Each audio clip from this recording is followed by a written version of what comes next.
கர்த்தராகிய இயேசு கிறிஸ்துவின் நாமத்தினாலே நான் உங்களை வாழ்த்துகிறேன். இந்த ஆசீர்வாதத்தின் விடியல் என்று சொல்லக்கூடிய இந்த நிகழ்ச்சியிலே, இந்த காலை வேளையில் உங்களை சந்திப்பதில் மிகுந்த மகிழ்ச்சி அடைகிறேன். இந்த நாளில் நான் உங்களோடு கூட பகிர்ந்து கொள்ளும்படியான தேவனுடைய வார்த்தை சங்கீதம் 56:9.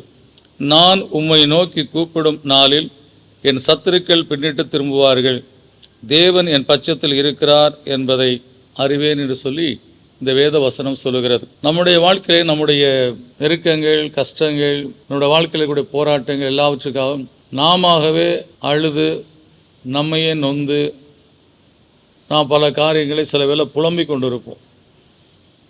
சில வேளை யார்கிட்டயோ பேசிகிட்டு இருக்க மாதிரி புலம்பிக்கிட்டே இருப்பாங்க. என்ன நானாக தான் பேசிகிட்டு இருக்கேன் அப்படின்வாங்க. அவங்களே சொல்லுகிற காரியம் நானாக தான் பேசிகிட்டு இருக்கேன். ஏன் நீங்கள் நானாக பேசுகிறவங்க கர்த்தர்கிட்ட பேசினா என்ன?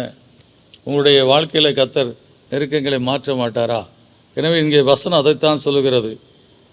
நான் உம்மை நோக்கி கூப்பிடும் நாளில், நம்முடைய நெருக்கங்களில், பாடுகளில், வேதனைகளில், கவலைகளில், கண்ணீர்களில் நாம் கர்த்தரிடத்தில் சொல்லாதபடி நாம பல காரியங்கள் நம்ம உள்ளத்துக்குள்ளே வைத்து அல்லது நாமவே சில வேளை வேதனைப்பட்டு புலம்பிக் கொண்டு இருக்கிறோம்.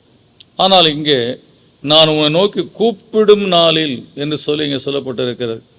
இதை நாம் என்றைக்கு கர்த்தரை நோக்கி கூப்பிட ஆரம்பிக்கிறோமோ அந்த நாளோடு நம்முடைய சஞ்சலங்கள், தவிப்பு, வேதனைகள், பாடுகள், சத்துரு நம்மளை பார்த்து கேலி செய்து கொண்டிருக்கக்கூடிய காரியங்கள் எல்லாவற்றுக்கும் ஒரு முற்றுப்புள்ளியை கர்த்தர் வைத்து விடுவார். என் சத்துருக்கள் பின்னிட்டு திரும்புவார்கள். அன்னாளுடைய வாழ்க்கையில் பெனினால் அவளை அப்படித்தான் வேதனைப்படுத்தி கொண்டிருந்தாள். அவளை அற்பமாய் நடத்தி கொண்டிருந்தாள். அன்னாள் வேதனைப்பட்டு கொண்டிருந்தாள்.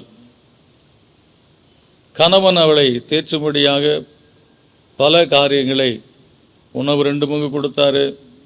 எல்கானா 10 குமாரரை பார்க்கலும் நான் அதிகம் அல்லவா என்று சொல்லி, நான் இருக்கும்போது நீ ஏன் கவலைப்படுறேன்னு சொல்லி எல்லாம் சொல்லி பார்த்தாரு. ஆனால் அவளுக்கு ஆறுதல் உண்டாகவில்லை. ஆனால் ஒரு நாளிலே அவள் தேவ சமூகத்தில் போய் கண்ணீர் விட்டு ஒரு வெறித்தவளை போல, குடித்தவளை போல புலம்ப ஆரம்பித்தாள். கர்த்தர் அந்த நாளிலே அவருடைய துக்கத்தை சந்தோஷமாக மாற்றினார். 2ஆம் அதிகாரத்தில் பார்க்கும்போது சத்துருக்கள் வெக்கப்பட்டு போனாலும் சொல்லி அவளே அதை பாடக்கூடிய பாடலாக அங்கே பார்க்கிறோம்.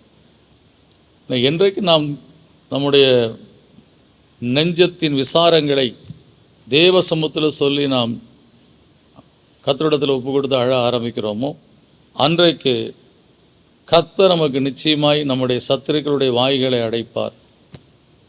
அவர்கள் அதுக்கப்புறம் நம்ம பின்தொட மாட்டார்கள். நம்மை பார்த்து வீணான காரியத்தை பேச மாட்டார்கள்.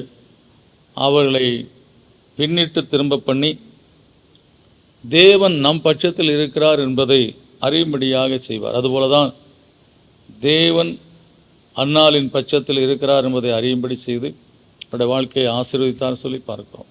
எனக்கு அன்பானவர்களை, நீங்களாகவே உங்களுக்குள்ளாகவே பல காரியங்களை வைத்து கண்ணீர் வெடித்து வேதனைப்பட்டு புலம்பிக் கொண்டிருக்கக்கூடிய காரியத்தை விட்டுவிடுங்கள். எல்லாவற்றையும் தேவனுடைய சமூகத்தில் ஊற்றி விடுங்கள். உங்கள் உள்ளத்தில் இருக்க விசாரங்களை தேவனுடைய சமூகத்தில் ஊற்றி விடுங்கள். அவர் பாதத்தில் உங்களுடைய வேதனைகளை ஒப்பு கொடுத்து விடுங்கள். அவரை நோக்கி கூப்பிடுங்கள்.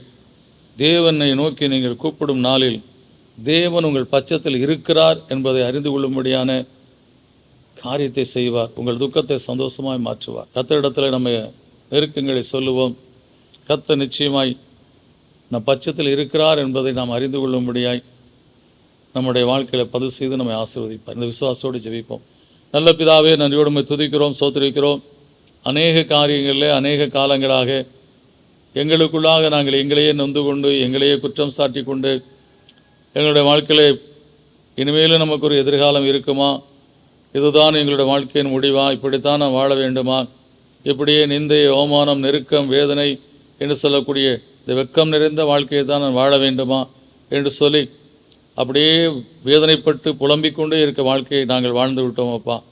ஆனால் இந்த காலங்களில் உம்மை நோக்கி கூப்பிடும்படியாக இந்த வேதவசனம் சொல்லப்பட்டபடி இந்த காலங்களில் உம்மை நோக்கி கூப்பிடுகிற நம்முடைய பிள்ளைகளுக்கு இறங்கி நீர் அவர்கள் பட்சத்தில் இருக்கிறீர் என்பதை அறிந்து கொள்ளும்படியாய் அதில் பதிவு செய்து அவருடைய துக்கம் சந்தோஷமாக மாறும்படியாக, அவருடைய வாழ்க்கையில் இருக்கக்கூடிய கண்ணீர் மாறும்படியாக, கவலைகள் மாறும்படியாக இந்த காலை வேளையிலே உங்களுடைய பிள்ளைகளுடைய முகத்தில் கண்ணீரை துடைத்து அவர்களுக்கு சந்தோஷம் மகிழ்ச்சி உண்டாகும்படியான வாழ்க்கையை கட்டளையிடும் அப்பா. அப்படியே வரக்கூடிய நாட்கள் அவர்களுக்கு ஒரு மகிழ்ச்சியான ஆசீர்வாதமான நாட்களாக இருக்கட்டும் அப்பா. கர்த்தர் என் பட்சத்தில் இருக்கிறார், என் கண்ணீரை துடைத்தார், நான் மகிழ்ச்சியாக இருக்கிறேன்னு சொல்லி அந்த பிள்ளைகள் வாழ்க்கை கர்த்தாவே காணப்பட அருள் செய்தலும் ஆசீர்வதித்தலும் இயேசுவின் நாமத்தில் கேட்க நல்ல பிதாவே, ஆமேன். கர்த்தர் நிச்சயமாக அவரை நீங்கள் நோக்கி கூப்பிடும்போது உங்கள் பட்சத்தில் அவர் இருக்கிறார் என்பதை விளங்க பண்ணுவார். நீங்கள் எந்த காரியத்துக்காக கண்ணீர் விட்டீர்களோ அது மாறும். நிச்சயமாக உங்களை மகிழ்ச்சியாக்குவார். God bless you.